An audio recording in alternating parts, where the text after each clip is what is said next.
Before the empire, there was only the steppe, and the steppe was divided between rival tribes.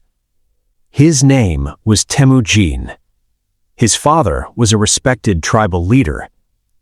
Then his father was poisoned. His tribe abandoned the family. They had almost nothing. But Temüjin learned how to survive. Survival would demand difficult choices.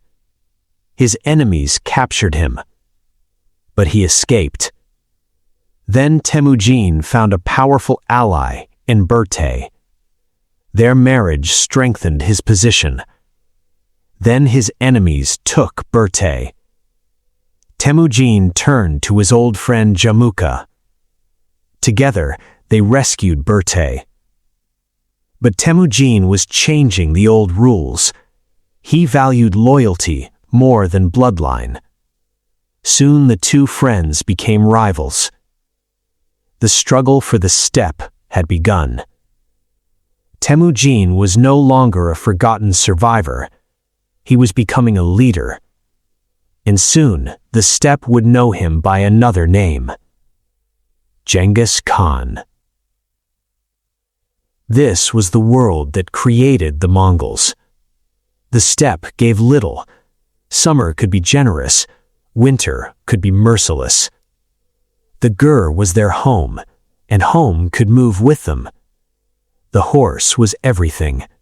Children learned to ride almost as soon as they could walk. Livestock meant survival. Milk, meat, and animal products kept families alive. Then there was the bow. They could shoot while riding at full speed. A Mongol warrior was also a rider, and a warrior could travel with several horses. But the Mongols were not one nation. They were divided into clans, families, and tribes. Every tribe had its own leaders. An alliance could bring power, but alliances could disappear overnight. Personal loyalty mattered deeply. Temüjin knew this lesson personally. Raiding was part of life. Horses meant wealth, and revenge could create another war. Major decisions were made at gatherings of the powerful. A leader needed more than a famous name. He needed followers. The old system favored tribal bloodlines. Temüjin began building something different. He rewarded loyalty, not simply ancestry. Beyond Mongolia were powerful empires. To the south stood the Jin Empire. To the southwest stood Western Xia, and far to the west was the powerful Khwarazmian Empire. Temüjin had not yet conquered an empire, but the world around him was about to change, because the boy who survived the steppe was about to unite it.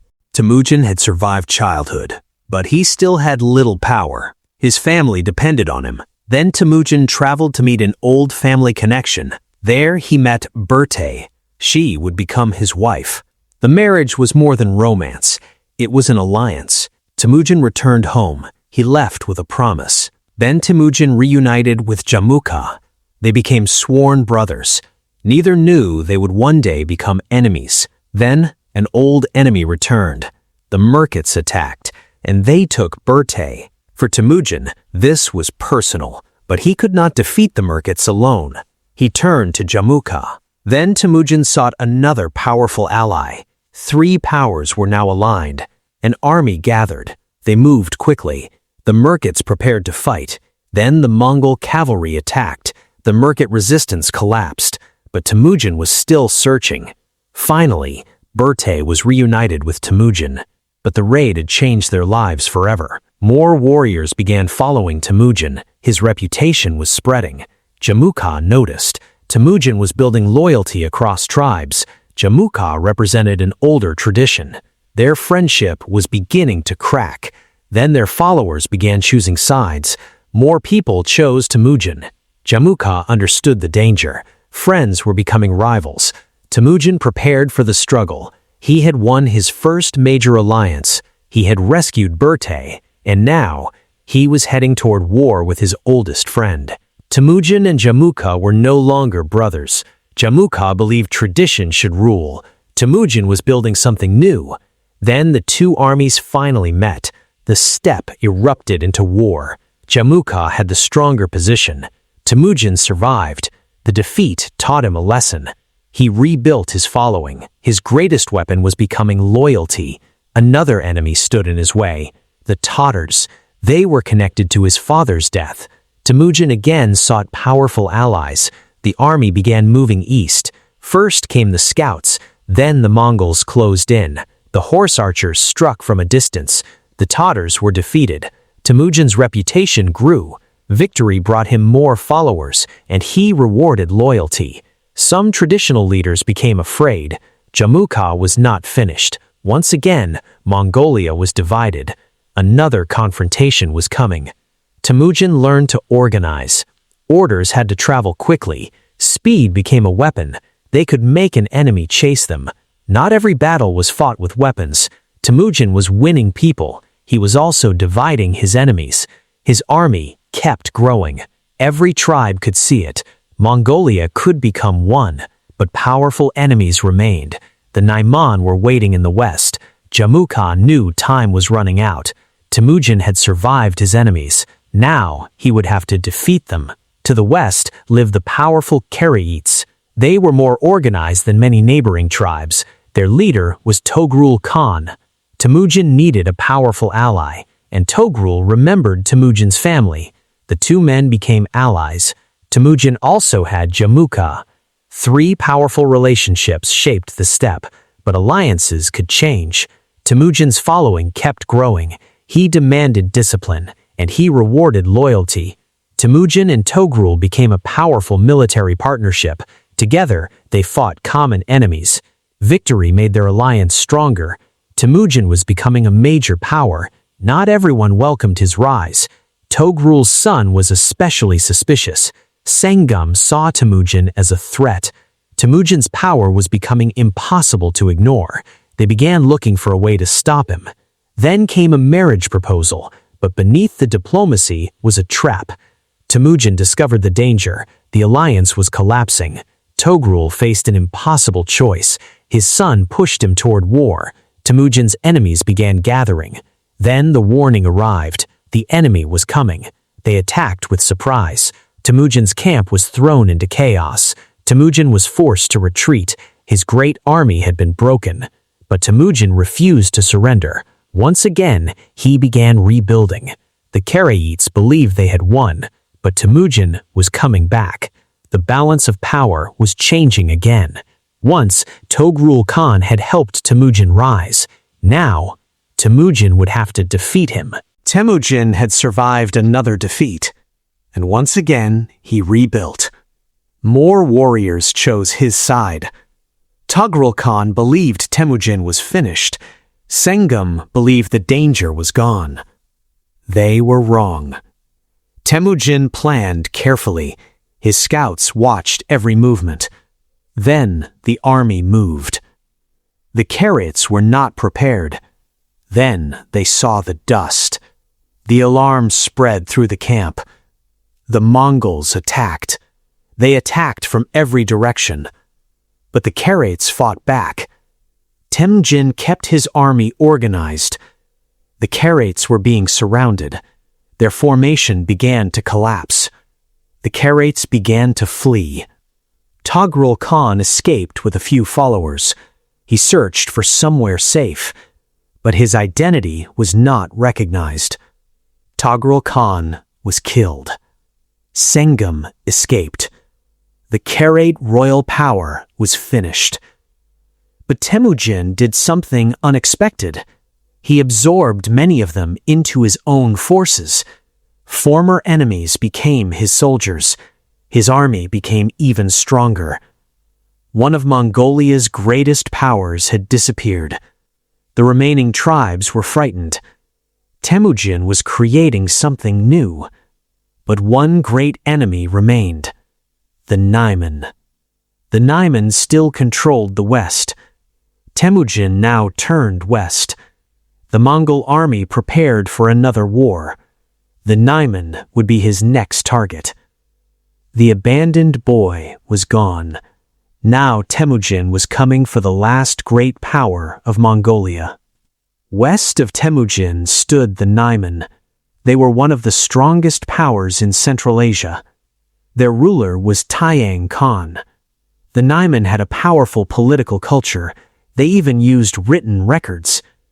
Temüjin was building a different kind of power, and Jamukha was still alive. He sought refuge with the Naiman. He warned them about Temüjin. Temüjin was becoming impossible to stop. Genghis Khan had to decide, should they attack? Temüjin decided to move first. Thousands of horsemen gathered. The army marched west. They carried their war with them. The Naiman prepared for battle. Jamukha knew Temüjin's methods, but the Mongols were already approaching. Both armies finally saw each other. Temüjin studied the battlefield. The Naiman watched too. Temüjin used the land to his advantage. Dust made the army look enormous. The Naiman believed the Mongol army was huge. Then, the battle began. The Mongol horse archers attacked. The Naiman pushed back, but the Mongols were faster. They began surrounding the Naiman. The Naiman formation began to break. Genghis Khan refused to run. The Naiman made their final stand. Temüjin closed in. The Naiman were defeated. Genghis Khan was killed. The Naiman kingdom had fallen.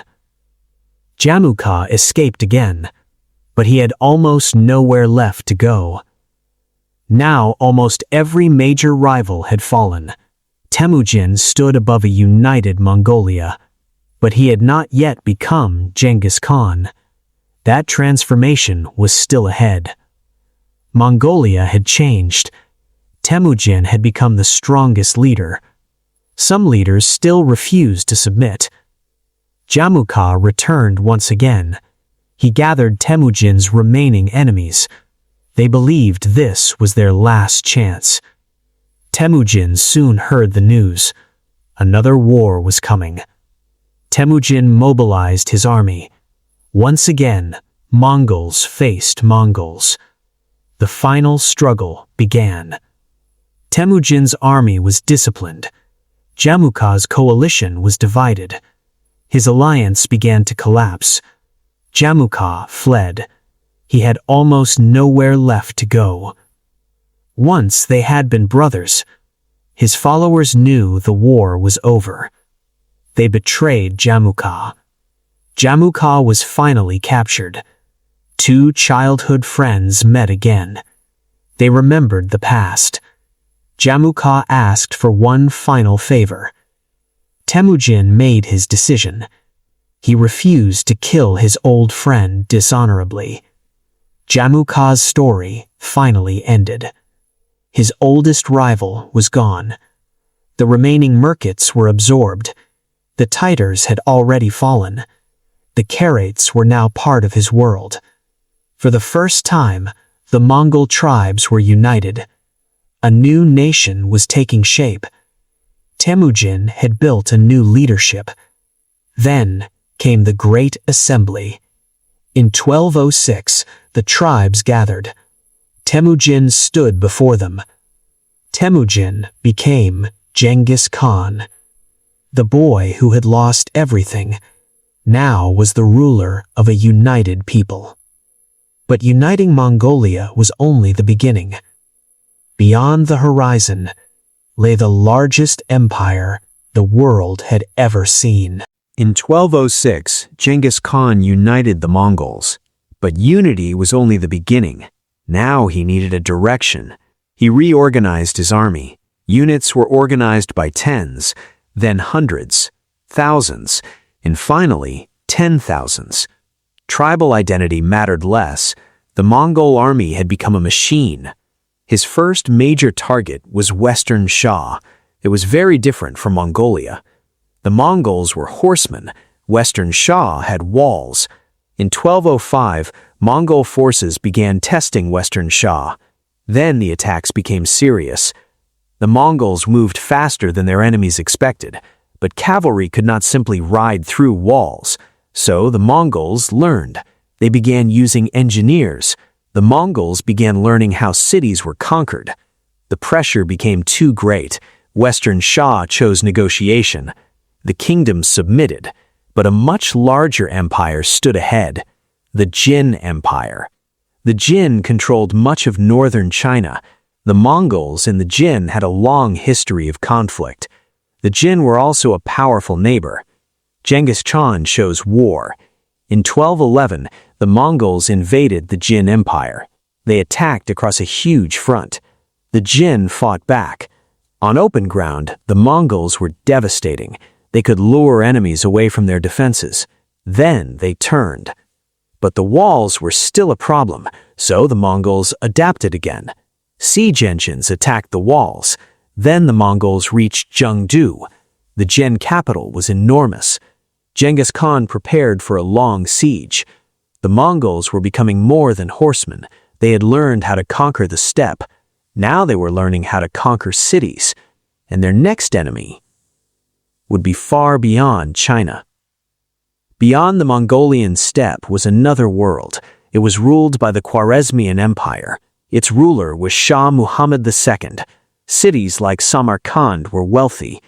Bukhara was another great center of trade. Trade connected these worlds. The Mongols wanted trade. Genghis Khan saw enormous opportunity. He wanted peaceful relations. Then the Mongol caravan reached Otrar. The governor became suspicious. The merchants were arrested. Most were killed. The news reached Genghis Khan. He was furious, but he offered one last chance. The Mongol envoys demanded justice, but the Shah refused to back down. The envoys were killed. Now there would be war. Genghis Khan assembled his army. They marched west. First came Otrar. The Mongols surrounded the city. Siege machines moved forward. After a long siege, Otrar fell. Then the Mongols moved deeper into the empire. Bukhara was next. The city was surrounded. Bukhara fell. Then came Samarkand. The city had a powerful army, but the Mongols attacked from everywhere. The defense began to collapse. Samarkand fell. The Shah was running. His empire was collapsing, but Genghis Khan was not finished. The Shah escaped to the Caspian Sea. The Shah was gone, but his son remained. Jalal al-Din would become Genghis Khan's most dangerous enemy in Central Asia, and the Mongol pursuit was about to become legendary.